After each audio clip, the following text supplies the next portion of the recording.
Hey guys, welcome back to the YouTube channel. So as you saw by the title, today this video is going to be about 10 tips about maintaining your locks. Hopefully I'm not repeating things that you've seen in other videos, but I'm just going to talk about my experience. I'm not going to tell you anything that I wouldn't do or that I don't know about. I'm just going to talk about what I know. And just a disclaimer, I'm not an expert. I'm just talking about my locks because obviously you can see I have locks. So I'm just talking about my hair. So let's just jump into it. So the first tip I have is to wear a bonnet. So this one is pretty easy just for me to say, but when it comes to actually doing it, it can kind of be something that you have to get used to doing. Usually you just want to go to bed. When you're in bed, you're ready to just go to sleep. You don't care about anything else. But just like you have a skincare routine or just a routine in your whole week of what you're supposed to do, wearing a bonnet or wearing a head wrap every night is just the same thing. You don't want to get lint in your locks or build up in your locks or anything like that. So you need to make sure you have something protecting it. It's kind of like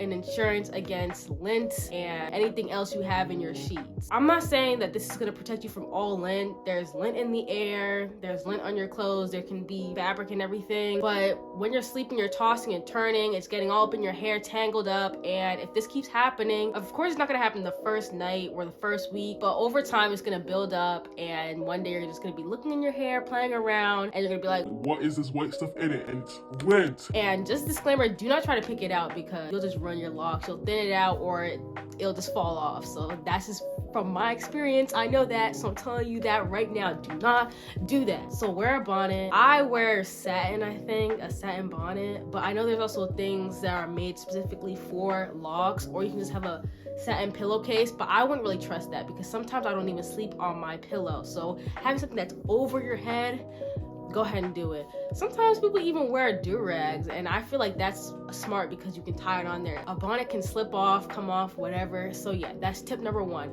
Wear a bonnet or protect your hair, do something. Tip number two is to not use any gels, especially heavy gels or dark gels. I heard are really bad for years, and I'm telling you, For years. I use like a dark black brown gel, and I'm telling you, like, I was a kid at the time and I was kind of just washing my hair or playing in the water and stuff. I'm like, what is this, like, stuff coming out of my roots and stuff? Like, this is nasty. and after a while, I got used to it, which is very disgusting. I was like, what is this? It's buildup. It's buildup. When it comes to gels, you're twisting your hair and everything, like retwisting your hair. You might be touching up things with the gel. You might be adding more and more and more, and maybe you're not washing your hair correctly, and it's gonna build up, and that can really just damage your locks. If you detox your hair, you'll see everything come out, and it's just not good. It'll like prevent your growth. That's from what I can tell. So yeah, I would just recommend not using any gels. I try not to use any like products that are like have any chemicals or just not natural things. That's what I'm trying to talk about. I just try to use things that are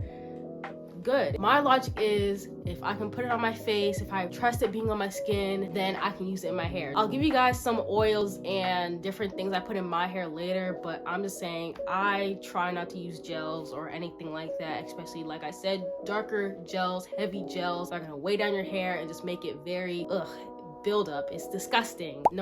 Tip number three is try not to dye your hair or bleach your hair. I know it can be pretty, I know it can be exciting. Oh, I want to dye everything. I want to dye my roots, my ends, whatever, just so I can see all the growth. But I'm telling you, in the end, it's not worth it to me. If you want to see the growth, just take a picture a month before and a month after and you'll see it. There you go. But dyeing your hair, I feel like, is not the way to go. First of all, it dries out your hair. I know from experience, especially if it's winter and you bleached and dyed your hair. Recipe for disaster. Oh my god. Like I said, I know it could be pretty and everything, but it's very damaging. Like, you have to really know what you're doing or go to someone that knows what they're doing, and make sure you're moisturizing it, and make sure you're not killing off your hair. Make sure you're not bleaching it too much, because if you have locks, I'm just assuming that you have curly hair, so you're gonna need to moisturize it constantly, and sometimes over moisturizing can be bad for your hair as well. Don't ask me how, I'm just assuming. I've heard that many times. So yeah, that's what I'm saying. Do not bleach and dye your hair, especially if you're just in the first like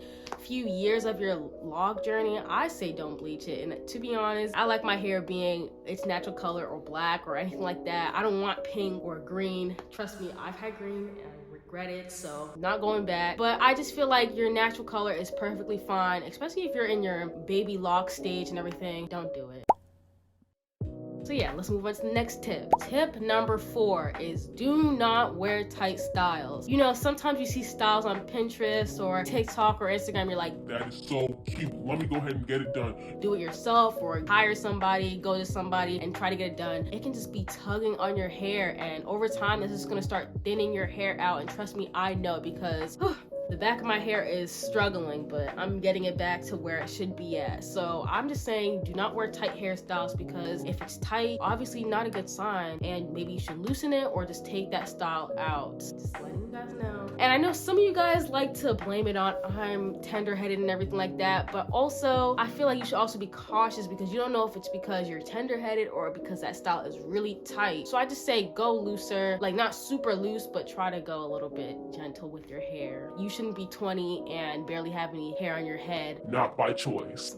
Tip number 5 is to love your locks. A lot of girls, especially when they're first starting their ugly phase, that's the first thing that you're doing. You're calling the beginning of your journey ugly phase. So you're just kind of putting in your head, locks can be ugly. This is ugly. I have to deal with this. You're not loving your locks. And I feel like when you love your hair, you love how it looks, you love how it feels, you love how you wear it and everything, then you'll actually start loving it. Like, you'll be showing it in how you treat your body, how you moisturize it, how you wash it, how you style it. Because you know, when you're upset and you're frustrated and everything and you're doing your hair, you just start and it hurts your head, because you're just like, I hate this, I hate this. You're not loving your hair, you're not loving your head, you're not loving what's on you. So if you love your locks, if you love how it looks, then you'll treat it like you love it. It will thank you in the end. It'll be like, Thank you. I love you so much. Now I'm going to grow. I'm going to flourish, and everybody's going to be jealous of you. so love your locks and they will love you back. Have some confidence. If you don't have confidence in yourself, then you can't expect anybody else to have confidence in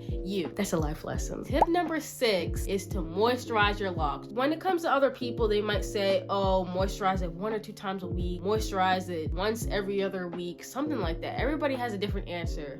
I know my answer, you might have yours, but the whole story of it is you need to moisturize your locks. Some people think that moisturizing is when you just put oil on your hair. Okay, there it goes, it smells nice. I'm moisturizing my hair, it's beautiful, it smells great, I love it. But that's not moisturizing. Moisturizing is when you have a water-based substance, whatever, and you're putting it in your head and everything. It can either be rose water or just water, anything that has just water in it. Put it in your head.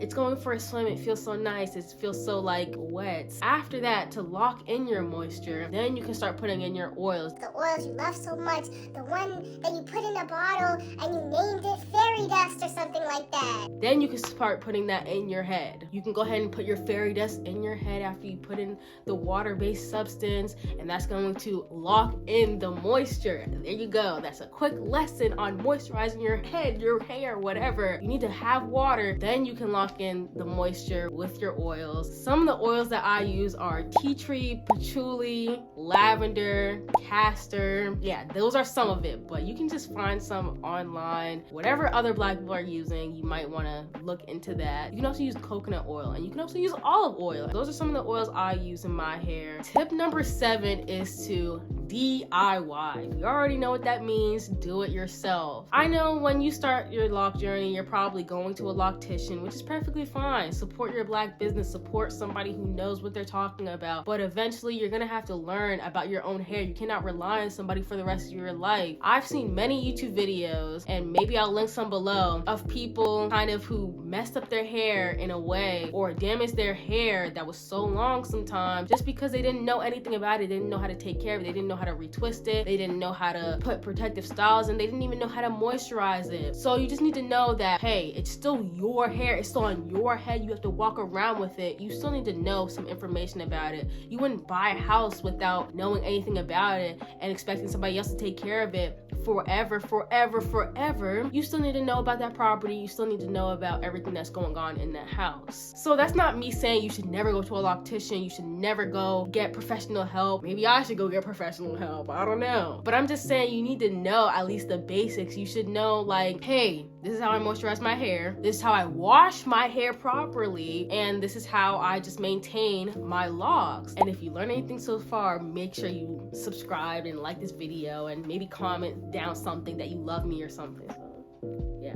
back to what I was saying, you need to know what you're doing. Also, it's so expensive, and I don't know how you guys have been paying for this for years. If you've had locks for 5 years and you're going to a loctician every 2 to 3 months, oh my gosh, that's a lot of money. Like, I've been looking and researching, how are you paying that much? You can save a whole lot of money by just, hey, every few months, maybe just don't go to that loctician and do it yourself. Take care of your own hair. I'm not saying for you to just experiment and go in blindly, but do your research and maybe ask your loctician when you're there and just gotta be like, hey, how do I retwist my hair? And how do I put it into 2-strand twists? You shouldn't have to spend $500, $200 on a loctician every few months when you're perfectly capable of doing it at home and saving lots of money and showing your hair love yourself. This video is all about loving your hair, and that's why I'm telling you all of this. Tip number 8 kind of goes with something I said earlier. You need to have a loc routine. You need to have a schedule in place on what you're going to do this day, what you're going to do this week, what you're going to do this month. You need to have a routine in place,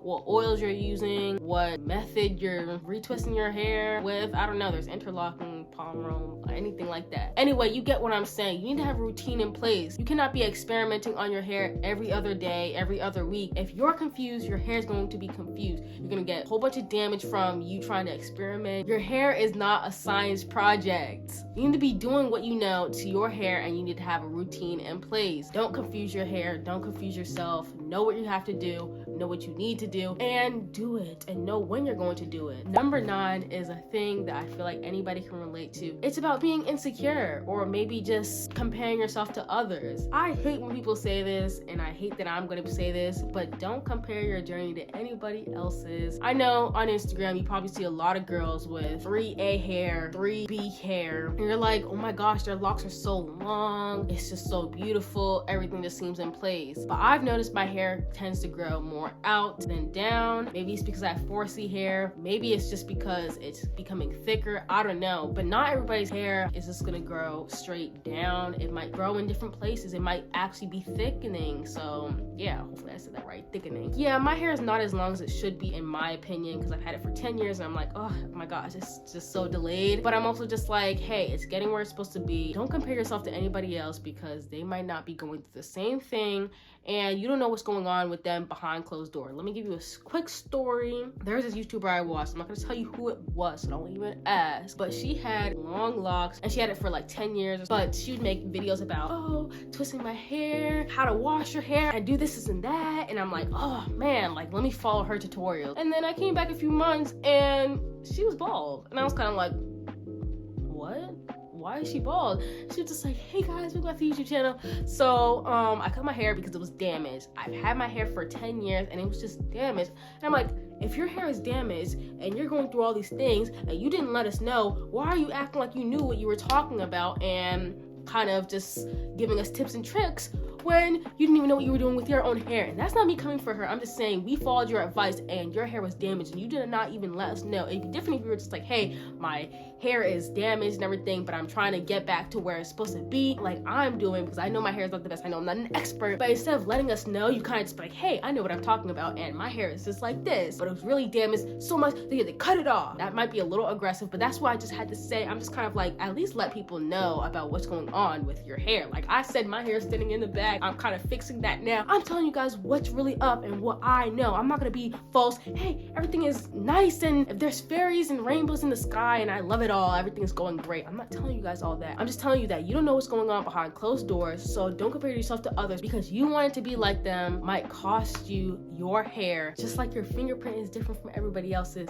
your hair is gonna be different too. They might have similar features, but they're not gonna be exactly the same. Tip number 10, do not retwist too often. And I'm telling you this from experience because I used to retwist my hair every single day. I used to twist my hair so much that one of these hairs in the front, I was twisting it every single day, and I was twisting it one day and it just snapped right off. That's exactly what's gonna happen to you. It's gonna snap off while you're twisting your hair. It was so embarrassing. I kind of just like looked around to see if anybody saw it, and I just be like, okay, let me put it in my pocket. That is so embarrassing, and you do not want that. You need some time to breathe and thicken up a little bit. I heard you're supposed to like twist every 3 to 6 weeks. All depends on you, but I'm just gonna let you know, do not retwist too too often. That's all I gotta say. You can wait as long as you want. Don't do it too early. I feel like that's the most important because I suffer from that. Oh my gosh, like the thinning, the breakage, it's just so bad. It's so real though. And you'll appreciate the fresh retwist when you do have it. Just because you waited so long, you're kind of like, wow, it's like Christmas all over again every few months. I have a bonus tip for you guys. You guys thought you were getting 10, but really you got 11. Tip number 11 is do what's best for you. There's a trend going around to just everybody and their mama to get locks. Don't be one of those people. Get locks because you like it, because you think it's pretty, you think you're gonna be on some self-kumbaya journey. If that's what you really want and what you really like, go ahead and do it. But don't do it because it's a trend. Do it for you. If you feel like you need to get a lock extensions and everything like that for your hair to be healthy, go ahead and do it. If you want to get instant locks, go ahead and do it. If you want to start your hair off in a certain way, go ahead and do it. But do what's best for you and what you think will make you happy and feel like you're the best person you can be. Hopefully this video was not too crazy and not confusing or anything like that. Leave a comment, like, subscribe, follow my Instagram. It'll all be down below and everything like that. So yeah, thank you guys for watching and deuces.